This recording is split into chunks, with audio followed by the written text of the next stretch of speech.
Alright, so we're going to be preparing a turkey for a rotisserie gas grill. We've got the turkey cleaned up, some of the excess skin off of it, and now we're getting ready to tie it up with just some cotton kite string. You can pick it up at any hardware store. Make sure you want to use cotton instead of nylon. First thing we're going to do, we're going to take about 5 feet of the string and we're just going to put it under one side of it here, like so. I'm going to bring it together and we're just going to tie a knot in here, keep it bound up. This doesn't have to be super tight at the moment, so there is a little bit of slack there. So we're going to tie up one side, we're going to have some excess string left over. Now what I'm going to do is I'm just going to flip it over, and I'm going to do the same thing on the other side, like so.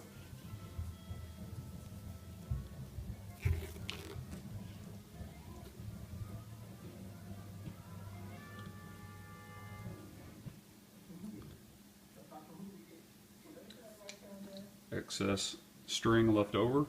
Now with that excess string, what we're going to do, we're going to take this, we're going to loop it through here. We're just going to cinch it up.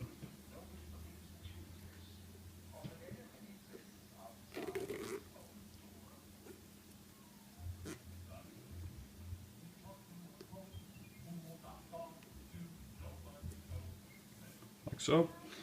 And with the excess string, we're just going to snip that off. Get rid of it. And then we're going to flip it back over like so. We're going to take the excess string here, we're going to loop it through, get everything cinched up here. So everything's tied up here, and we're going to trim off the excess string. And now we're going to get ready to put that on the spit rod. Okay, so the turkey's tied up. Now we're going to put the spit rod through the turkey. The spit forks have a wide side and a short side. On the leg end, we're going to use the short side of the skewers, and on the opposite side we're going to use the bigger side. So we're going to put the big ones in first. It doesn't matter, just whatever's easiest for you. So I'm just going to put the spit rod through. We're going to insert the big prongs right through the turkey, and then we're going to set up the other side and put the short prongs through right here. You don't have to be, everything doesn't have to be weighted out perfectly right now, so everything's together. I like to tighten up the spit forks with some pliers just to make sure nothing loosens up. And so now we're good to go. And now we'll take it out and get it set up on the grill. So I've got the turkey out here on the grill. I don't have the spit rod engaged into the motor yet, so I can spin it by hand, and you can see how lopsided everything is right now. The heaviest side is down, of course. I've got two counterbalances I'm going to use today to offset the weight. So once I do engage it into the motor, everything spins smoothly. When I put the weights on, I do like to snug everything up with some pliers just to make sure nothing's going to come loose later on. So that's one weight, the other one's still dangling here. It's not too bad right there. I'm going to go ahead and put one more on there. Get it snugged up.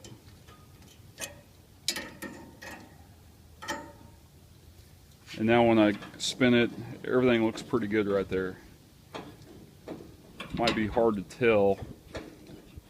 So now I'll put it into the motor, get it engaged, get everything set up, and turn it on, and away she goes.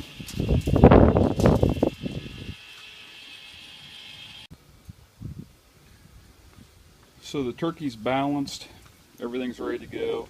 I've got the back burner going, and I'm going to go ahead and turn the motor on just to get things rolling. I've got a Pyrex cake dish underneath. That's what I use to put a marinade in there. And what I use is just a can of beer, pour that in there.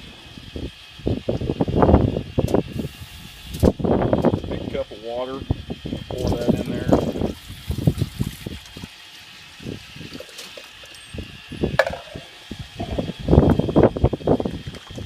And some wishbone Italian dressing, just a couple good squirts in there. And that's really all I'll use in the marinade down below. On the turkey itself, I like to put squeeze butter on it and just drizzle it on.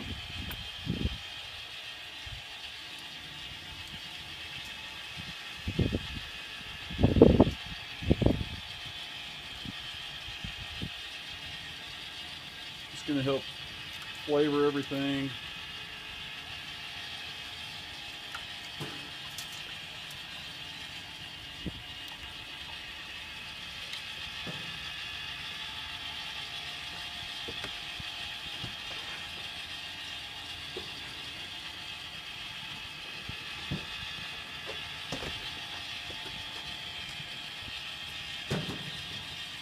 Losing a little bit right off the bat.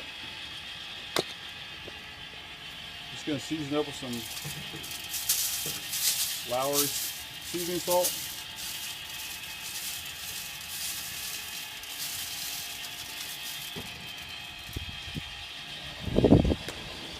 Some Emerald's Essence.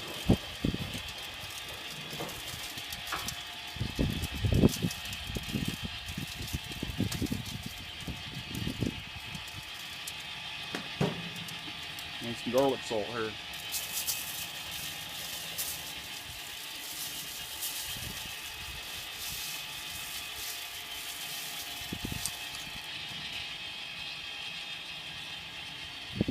So I'm just gonna, I came back out, I didn't have a basting brush before, just to kind of spread that butter around a little bit better with the fire cooking it from the back. It's cooking the turkey as it's spinning. The marinade down below is keeping moisture in there to add flavor to the food. It's also catching all my drippings, so I'll never have a flare up down below because there's no burners on. I'm just using the back burner. All right, we've been cooking 1 hour. Things are starting to brown up a little bit, and everything's going smooth. Alright, we're at 2.5 hours into the cook. Everything is rolling right along. We're starting to get nice and golden brown. Alright. I believe the turkey is done. She's looking mighty fine. At just a little bit over 3.5 hours, this is what your turkey should look like. Almost time to check the temperature, and it won't be long until we will have this big boy carved up and on the table.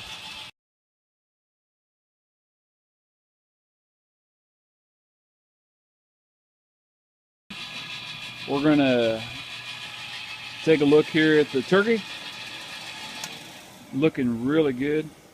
I've got my thermal works. Let me do a change of hands here.